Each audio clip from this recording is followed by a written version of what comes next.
Semuanya, gimana kabar kalian? Semoga selalu dalam keadaan baik. Jadi welcome back teman-teman di segmen analisa pagi. Seperti biasa di video kali ini kita akan update untuk news dan juga pergerakan dari market, khususnya market Bitcoin. Guys, hari ini kita berada di tanggal 31 Agustus, sudah berada di penghujung bulan. Hari ini kita akan dapat beberapa news penting. Paginya kita akan dapat data soal manufacturing and non-manufacturing PMI untuk China. Ini berhubungan sekali sama bagaimana kondisi daripada manufacture di sana ya, perekonomian mereka ekspansi atau justru malah defensif untuk saat ini. Terus kita akan lihat data inflasi dari Uni Eropa jam 4 sore nanti. Itu ada rilis data CPI serta core CPI. Ini akan sangat-sangat penting dilihat dari forecastnya, inflasi mengalami penurunan. Semoga saja. Kemudian data yang penting itu ada juga di Amerika Serikat, itu teman-teman malamnya jam setengah 8 malam nanti akan ada rilis data soal core PCE. Data PCE ini juga data inflasi yang sangat-sangat penting dan menjadi acuan dari Jerome Powell perihal kebijakan mereka. Kalau kita lihat dari forecastnya, diprediksi inflasi bakalan naik 0,1% ya secara year on year. Jadi ini bisa menjadi sebuah sentimen negatif karena kalau inflasinya beneran naik maka positif buat dolar. Jadi lebih hati-hati aja nanti malam teman-teman. Kemudian ada data soal jobless claim juga untuk Amerika Serikat yang akan berhubungan sama ya jumlah pengangguran di sana ya.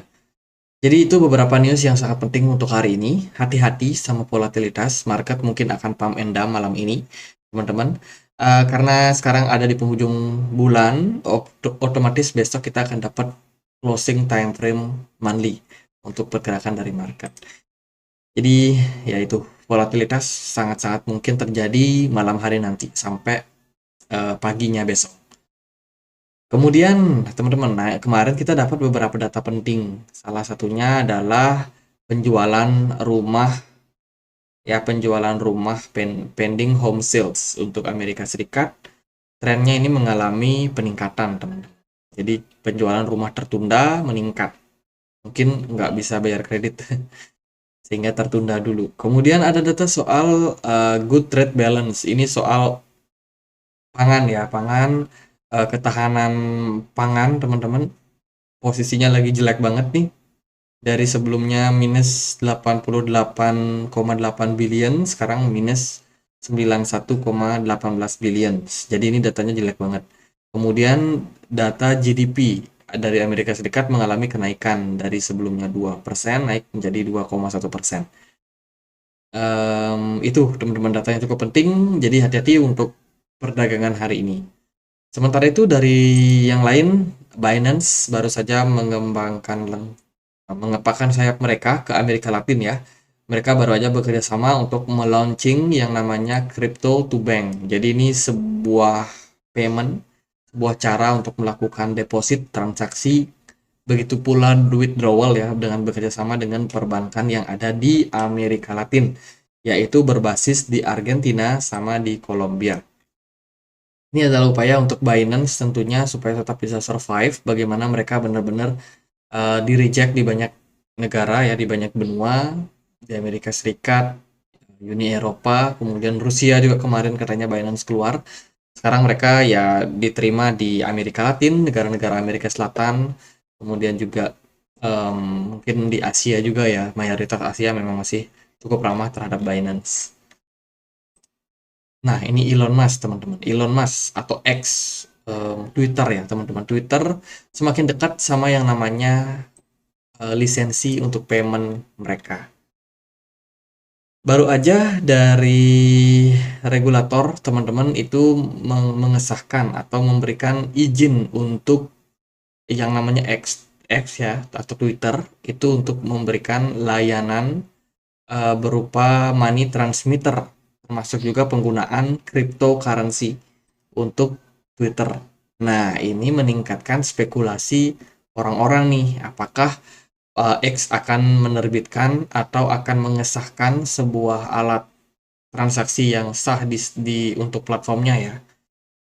Ini berita yang bisa dibilang positif sebenarnya buat market Bitcoin, karena kalau perdagangan token itu disahkan, atau Twitter boleh untuk mengizinkan penggunaan cryptocurrency terhadap penggunaan Twitter itu bisa menjadi itu bisa menjadi sesuatu yang sangat-sangat positif untuk market ya teman-teman. Kalau ini memang bisa disahkan. Jadi teman-teman bayangin teman-teman pakai Twitter berlangganan misalkan Twitter Premium, teman-teman bisa untuk membayarnya dengan apa Bitcoin misalkan atau Dogecoin atau mungkin mereka akan membuat kripto yang baru. Ya who knows teman-teman. Tapi itu bisa menjadi sebuah adopsi yang bagus ya, peningkatan adopsi terhadap market kripto buat kedepannya. Sementara sih belum semua negara atau belum semua negara bagian Amerika Serikat yang menyetujui. Beberapa yang udah menyetujui yaitu dari Arizona, Georgia, kemudian Martian, terus juga ada Michigan dan lain sebagainya. Belum semua negara bagian yang setuju, teman-teman. Nah, ini ada berita yang lain ya dari Visa, Mastercard, salah satu kredit card ya, dua kredit card terbesar saat ini teman-teman itu berencana untuk menaikkan kredit fee mereka. High credit card fees. Jadi otomatis karena kredit cardnya naik, fee-nya naik ya kan, ini bisa saja menjadi tolak ukur di mana orang-orang akan semakin berpikir ulang kalau mereka mau menggunakan kartu kredit. Ingat loh beberapa platform crypto exchange itu memperbolehkan orang deposit ya, deposit menggunakan kredit card, teman-teman. Setauku ada Binance US, terus juga ada Coinbase juga ya yang membolehkan atau menyediakan fasilitas kita bisa deposit dengan Visa sama Mastercard. Otomatis kalau fee-nya dinaikin maka ya inflasi ya kalau daya belinya masih tinggi ya inflasi. Tapi kalau daya belinya makin rendah ya otomatis orang-orang juga akan mikir pakai kredit card, mereka nggak akan terlalu konsumtif, mereka pun juga kemungkinan kecil untuk deposit dengan kredit card ini di market crypto untuk market kriptonya teman-teman. Jadi itu beberapa news yang cukup penting. Ingat hari ini ada volatilitas yang cukup tinggi disebabkan karena rilis data dari PCE dan juga CPI untuk Uni Eropa. Kita akan bahas ya gimana proses atau progres pergerakan dari Bitcoin. Pertama-tama US dollar kemarin nyungsep turun lagi teman-teman.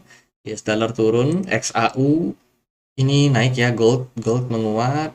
Kemudian S&P 500 juga kemarin menguat, tapi Bitcoin sendiri itu justru mengalami koreksi.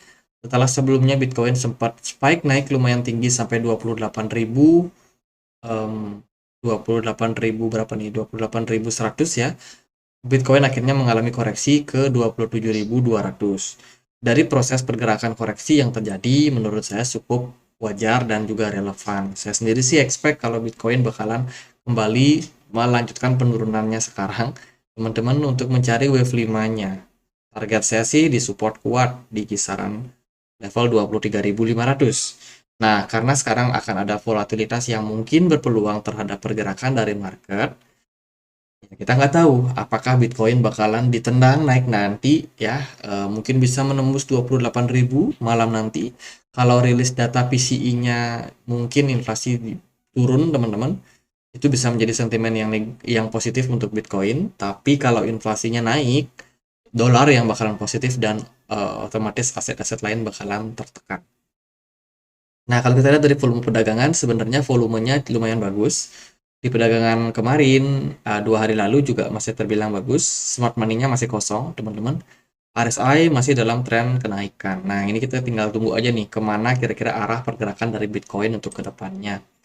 Jika kita cek dia di time frame 4 jam, saya melihat pergerakan Bitcoin sebenarnya belum menunjukkan tanda-tanda bullish yang lumayan yakin atau meyakinkan teman-teman. Pergerakan Bitcoin memang sempat spike naik, tapi ini belum sepenuhnya aman. Kalau kita lihat dari pergerakan koreksi yang terjadi, Bitcoin bahkan koreksi sampai Fibo 50%. Ini menandakan bahwa tekanan jual ini masih cukup tinggi untuk saat ini.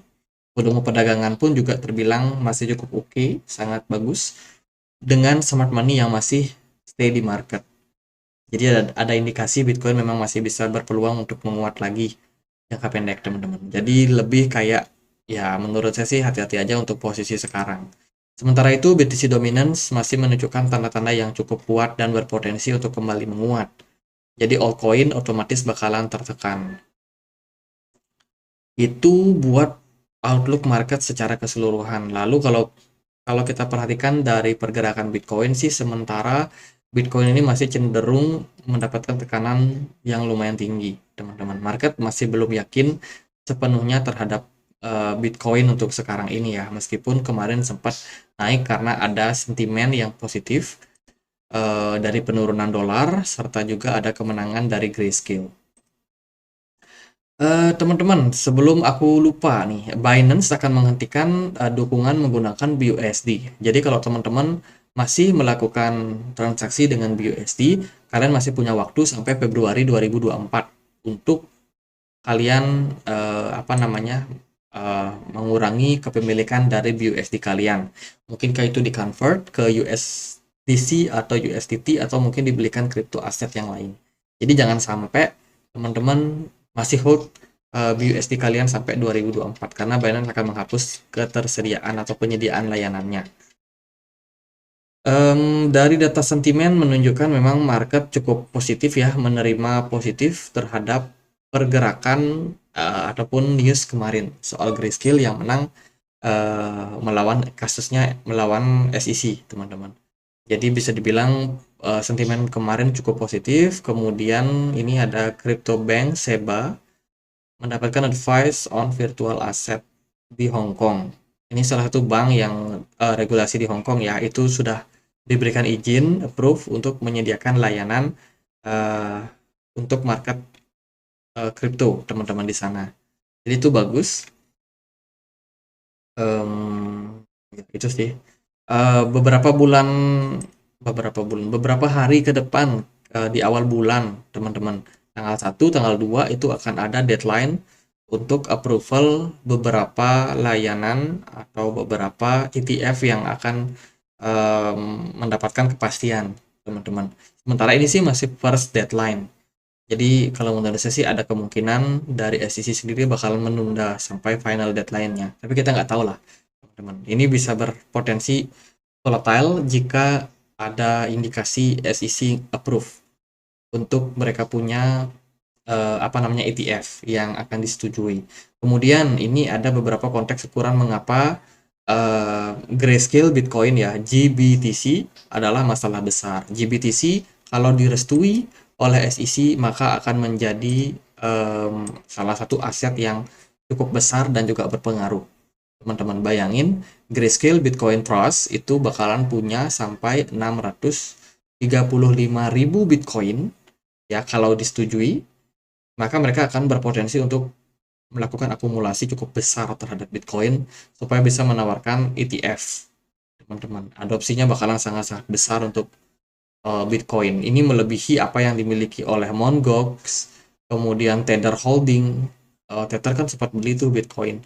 Bahkan melebihi dari yang dimiliki oleh Bitcoin Amerika Serikat ataupun Ukraina atau bahkan MicroStrategy. Jadi bandar besarnya kalau ETF dari Grayscale yang kemarin sempat ditunda-tunda nih disetujui, maka akan menjadi holding terbesar. Wow. Jadi mereka akan bisa memanipulasi. Ya, itu sih dari beberapa news yang cukup penting, dan menurut saya untuk sekarang posisi Bitcoin masih cenderung menunggu nih untuk data PCE apakah bakal naik atau enggak. Ya sebaiknya kita tunggu aja, teman-teman. Kalau saya sih planningnya turun. Kalau nanti naik, maka level konfirmasi yang bisa teman-teman perhatikan adalah jika Bitcoin mampu menembus wave 1 di sini, yaitu di kisaran range 28.700, Bitcoinnya naik di atas tersebut, maka bisa dibilang kita udah selesai sama yang namanya koreksi. Bisa jadi peluang Bitcoin adalah kembali growth menguat ke level atas, teman-teman. Tadi yang pasti, kita akan lihat aja gimana posisi market merespon data PCE nanti. Jadi gitu aja dari saya, semoga videonya bisa bermanfaat, dan kalau ada pertanyaan lain, ada kenalan buat dibahas, boleh langsung tulis di kolom komentar. Gitu aja, akhir kata saya Andre, makasih.